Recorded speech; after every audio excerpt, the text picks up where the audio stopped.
नमस्ते। मैं डॉक्टर मारिया परवेज़ हूँ और मैं आयुर्वेदिक डॉक्टर हूँ और आज हम बात करेंगे गर्भ संस्कार के बारे में और जो रोल है प्रेगनेंसी में डाइट का, आयुर्वेदा के अकॉर्डिंग स्पेशली।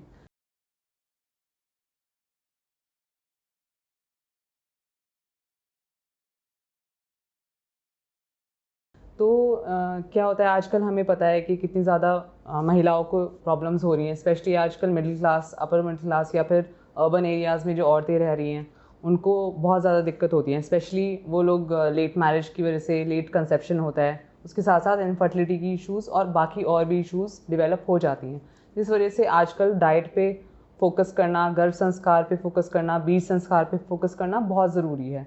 तो मैं आपको एक एक करके बताऊंगी ये क्या चीज़ें होती हैं और कैसे आप इसका अच्छा फ़ायदा उठा सकते हैं। आजकल के टाइम पे हम देख रहे हैं कि कितनी इनफर्टिलिटी की प्रॉब्लम्स और हस्बैंड वाइफ को कितनी ज़्यादा मेडिकल इश्यूज़ होने लगी हैं। इसका रीज़न हमारा लाइफस्टाइल भी है और साथ में जो हमारी एज रिलेटेड इश्यूज़ होती हैं फीमेल्स में वो भी हैं। तो इसके लिए एक अच्छी हेल्दी प्रेगनेंसी के लिए हम चाहिए कि जो हस्बैंड है उसका स्पर्म भी हेल्दी हो और मदर की मेंस्ट्रुअल साइकिल, मदर का ओवम भी हेल्दी हो और जो जाइगोट बन रहा है, जो बच्चा बन रहा है, उसका भी फॉर्मेशन हेल्दी वे में हो। इसीलिए हमारे आयुर्वेद में बहुत अच्छा एक कॉन्सेप्ट है ऋतु श्वेत अम्बु बीज का, जिसमें हम बीज की हम बात कर रहे हैं। जो बीज है, जो स्पर्म और ओवम, आजकल के टाइम पे आप देखते हैं कि कितनी प्रॉब्लम्स हैं कि स्पर्म क्वालिटी अच्छी नहीं होती है, मदर की ओवम क्वालिटी अच्छी नहीं होती है, उसकी मेंस्ट्रुअल साइकिल ठीक नहीं होती है, लाइफस्टाइल डिसऑर्डर्स होते हैं जैसे ओबेसिटी, डायबिटीज़ आजकल बहुत कॉमन है। हम देखते हैं हाइपरटेंशन मेल्स में बहुत कॉमन है। स्ट्रेस एक बहुत बड़ा फैक्टर है जिसकी वजह से इनफर्टिलिटी की प्रॉब्लम्स दोनों साइड से होती ही हैं। तो इस केस में आपको बीज संस्कार और बीज शुद्धि कराने की बहुत ज़्यादा आवश्यकता है। तो हम इसमें जो बीज संस्कार है उसमें हम पेरेंट्स को क्या कराते हैं, कम से कम 3 मंथ्स टू 6 मंथ्स तक बिफोर प्लानिंग अ कंसेप्शन, आप जब प्लान कर रहे हो प्रेगनेंसी तो आप कम से कम 3 से 6 महीने तक एक आयुर्वेदिक डॉक्टर के पास जाएं और अपने पूरे एग्जामिनेशन कराएं और साथ में उसमें कुछ मेडिकेशंस, जो भी ट्रीटमेंट आपको रिक्वायरमेंट होती है, पंचकर्मा होता है जिसमें हम प्योरिफिकेशन मेथड करते हैं, जैसे विरेचन, बस्ती होती है, इसके अंदर वमन होता है। तो ये अलग अलग टाइप की प्रैक्टिसेस जो यूज़ करते हैं वो डॉक्टर डिसाइड करता है कि आपको क्या ज़रूरत है। तो इसमें हम जो बीज संस्कार करते हैं तो 3 मंथ्स में आपकी बॉडी की जो शुद्धि हो जाती है वो अलग चीज़ होती है और साथ में आपकी स्पर्म और ओवम जो है वो भी हेल्दी हो जाता है, ताकि आपकी कंसेप्शन जल्दी हो और आपकी जो कंसेप्शन हो रही है वो अटेन आप कर पाओ और वो सस्टेन भी कर पाओ। मतलब आपके जो 9 महीने हैं उसके लिए, मतलब आपका बेबी की हेल्थ के लिए भी अच्छा है, वो आपकी हेल्थ के लिए भी अच्छा है प्रेगनेंसी के टाइम। क्योंकि क्या होता है कि प्रेगनेंसी, जब फीमेल प्रेगनेंसी हो जाती है उसके बाद बॉडी सेम नहीं रहती है फीमेल की। इस वजह से जब बॉडी सेम नहीं रहती है, उसकी आगे की कंसेप्शन, आगे भी आपको कंसीव करना है और आगे उसके बाद जो भी जेस्टेशनल डायबिटीज़ हो जाती है, जैसे जेस्टेशनल डायबिटीज़ का मतलब होता है कि प्रेगनेंसी के टाइम शुगर बढ़ जाती है, कई बार हाइपरटेंशन की प्रॉब्लम्स हो जाती है, वेट इतना ज़्यादा बढ़ जाता है कि आप बाद में नहीं लूज़ कर पाते हैं। और साथ में एक और बहुत बड़ी प्रॉब्लम है आजकल की, क्योंकि इन सब फैक्टर्स की वजह से एक नॉर्मल प्रेगनेंसी नहीं अटेन कर पाती है एक फीमेल। तो वो भी बहुत ज़रूरी है कि आप नॉर्मल प्रेगनेंसी अटेन करें, जिसके बाद हम बीज संस्कार के बाद हम गर्भ संस्कार भी करते हैं। जैसे ही आप बीज संस्कार करेंगे उसके बाद हम लोग आपको रेकमेंड करेंगे कि आप गर्भ संस्कार भी कराइए अपनी प्रेगनेंसी को अटेन करने के बाद। जब आप प्रेग्नेंट हो गए हो उसके बाद आप गर्भ संस्कार भी कराएं। तो चौथे महीने से लेके आखिरी मंथ तक हम लोग गर्भ संस्कार करते हैं, जिसमें हम लोग डाइट के बारे में बात करते हैं। जैसे कि आयुर्वेदा में बहुत अच्छा एक कॉन्सेप्ट है कि हम हर मंथ के हिसाब से डाइट डेवलप करते हैं और एक डाइट बताते हैं आपकी कौन कौन सी मेडिकल इश्यूज़ हैं उसके अकॉर्डिंग, ताकि आपकी दोषा का बैलेंस रहे। क्योंकि एक डाइट, अच्छी डाइट का मदर के लिए होना बहुत ज़्यादा ज़रूरी है, उसकी अपनी डेवलपमेंट के लिए भी और बेबी के डेवलपमेंट के लिए भी।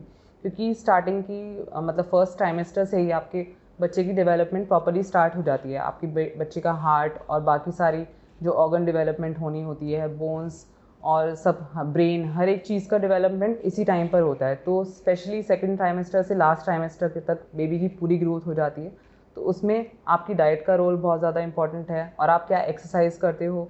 तो इसमें हम लोग योगा भी ऐड करते हैं, जो एक स्पेशली गर्भिणी के लिए योगा होता है। तो ऐसे ही सिंपल योगा हम नहीं कर सकते हैं, तो मैं आपको रेकमेंड करूँगी कि आप एक प्रॉपर एक्सपर्ट, जो प्रेगनेंसी योगा के एक्सपर्ट हों, उनके थ्रू ही आप योगा स्टार्ट करें।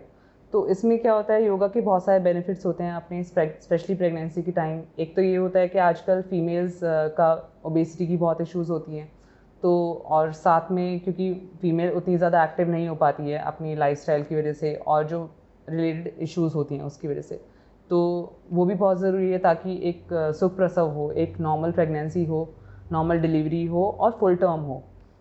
वो भी एक ज़रूरी चीज़ है। साथ में आपकी मेंटल डेवलपमेंट के लिए बहुत अच्छा रहता है योगा। और साथ में हम लोग इसमें एक वूम टॉकिंग भी करते हैं, जैसे गर्भ संवाद जिसको बोलते हैं। और साथ में हम म्यूज़िक थेरेपी भी करते हैं, जो स्पिरिचुअल म्यूज़िक होता है एज़ पर योर रिलीजन, जो भी आपको अच्छा लगे उसके अकॉर्डिंग हम लोग अपने बैच में करवाते हैं या फिर पेशेंट को कराते हैं, ताकि वो आप अपने बेटे के साथ या आपकी बेबी जो भी बच्चा है उसके साथ आप स्पिरिचुअली कनेक्ट हों अपनी प्रेगनेंसी की टाइम। आपकी प्रेगनेंसी के बाद जब आपका सुख प्रसव हो गया है उसके बाद भी हम एक सूती का परिचर्या आयुर्वेदा में फॉलो करते हैं। तो सूती का परिचर्या बहुत एक इम्पॉर्टेंट एक रिजीम होता है। हम आपको एक डाइट और लाइफस्टाइल रिकमेंडेशन करते हैं और कुछ हम हर्ब्स भी इंट्रोड्यूस करते हैं, ताकि आपका जो पोस्ट प्रेगनेंसी रिकवरी है वो बहुत अच्छे से हो। स्पेशली क्या होता है, जब एक फ़ीमेल कंसीव करती है तो बहुत ज़्यादा इमोशनल और फिज़िकल फैक्टर्स होते हैं जो एक फ़ीमेल को अफेक्ट करती है। और स्पेशली जब बेबी हो जाता है उसके बाद मदर को बिल्कुल टाइम नहीं मिलता है अपना केयर करने का। बट वो बहुत ज़रूरी है, क्योंकि इस पर बहुत ज़्यादा फैक्टर्स रिस्पॉन्सिबल होते हैं और मैटर भी करते हैं। जैसे स्पेशली आजकल बहुत कॉमन है पोस्ट प्रेगनेंसी डिप्रेशन होता है, पोस्ट प्रेगनेंसी हाइपरटेंशन हेमरेज भी हो जाता है। तो स्पेशली फीमेल्स को हाइपरटेंशन की इश्यूज़ और वेट इश्यूज़ भी होती हैं। जब प्रेगनेंसी के बाद जो आप शेड करना है आपको वेट, उसको भी लूज़ करने में बहुत अच्छा सूती का परिचर्या अच्छे से बहुत वर्क करता है। हम लोग कुछ हर्ब्स देते हैं, कुछ आपको डिकॉक्शंस सजेस्ट करते हैं, कुछ प्रॉपर डाइट करते हैं, ताकि आपका वापस रिकवरी हो। आपने अच्छे से गर्भ संस्कार कर लिया और आपका बेबी भी पैदा हो गया है, लेकिन उसके बाद भी स्टोरी ख़त्म नहीं होती है। सूती का परिचर्या एक बहुत अच्छा फेज़ है जो आपके पोस्टपार्टम रिकवरी में बहुत हेल्पफुल होगा। आजकल क्या प्रॉब्लम्स हम देखते हैं कि मदर जो होती है बहुत स्ट्रेस में होती है, पोस्टपार्टम हेमरेज की बहुत ज़्यादा केसेस हैं जो नहीं कंट्रोल हो पाता है ईजिली। पोस्टपार्टम डिप्रेशन एक बहुत कॉमन फैक्टर है जिसकी वजह से मदर्स डिप्रेशन में चली जाती हैं। वो अपनी ऊपर ध्यान भी नहीं दे पाती हैं और प्रॉपरली अपने बच्चे का भी ध्यान नहीं दे पाते हैं, जिसकी वजह से फैमिली इश्यूज़ भी आने लगती हैं और मदर को प्रॉब्लम्स भी होने लगती है मेडिकल। जैसे वो डिप्रेशन में चली जाती हैं, उनका वेट बढ़ जाता है, या फिर उनकी ब्रेस्ट फीड की जो फ्रीक्वेंसी है वो कम हो जाती है। तो मदर का दूध आना बहुत ज़रूरी है बच्चे के हेल्थ के लिए। स्पेशली 6 मंथ्स का जो कोर्स होता है बच्चे का दूध पीने का, वो बहुत इम्पॉर्टेंट है उसकी बॉडी की और इम्यूनिटी की मेंटेनेंस के लिए।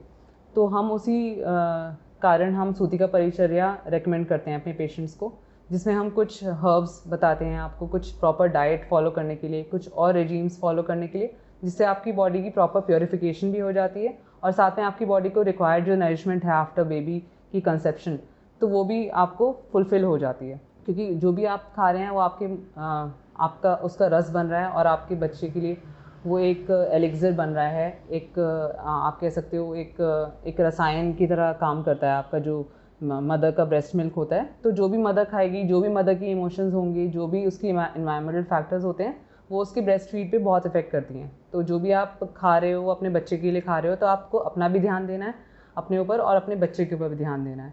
तो जैसा आपका ब्रेस्ट फीड होगा और जैसा आपका मेंटल फैक्टर होगा, वैसे ही आपके बच्चे के आगे की body, mental, physical, environmental, emotional, spiritual हर एक चीज़ कनेक्टेड होती है। तो हम आपको रेकमेंड करते हैं कि कम से कम आप 3 मंथ्स की सूती का परिचर्या भी फॉलो करें, ताकि आपकी रिकवरी भी हो जाए, आप वेट लॉस भी कर पाएँ और आप अच्छे से मतलब पोस्ट प्रेगनेंसी आप अपने बेबी को आगे उसकी नर्चरिंग करने के लिए आप रेडी भी रहें। तो I hope this video helps you. I hope ये वीडियो आपको कुछ समझ में आई होगी। अगर आपको कोई इश्यूज़ हैं, कोई आप क्वेश्चंस पूछना चाहते हैं, तो आप प्लीज़ कमेंट बॉक्स में पूछिए, हम आपको आंसर करेंगे। और आप हमें कांटेक्ट भी कर सकते हैं, हमारा नंबर डिस्प्लेड है वीडियो पर। Thank you so much, have a good day.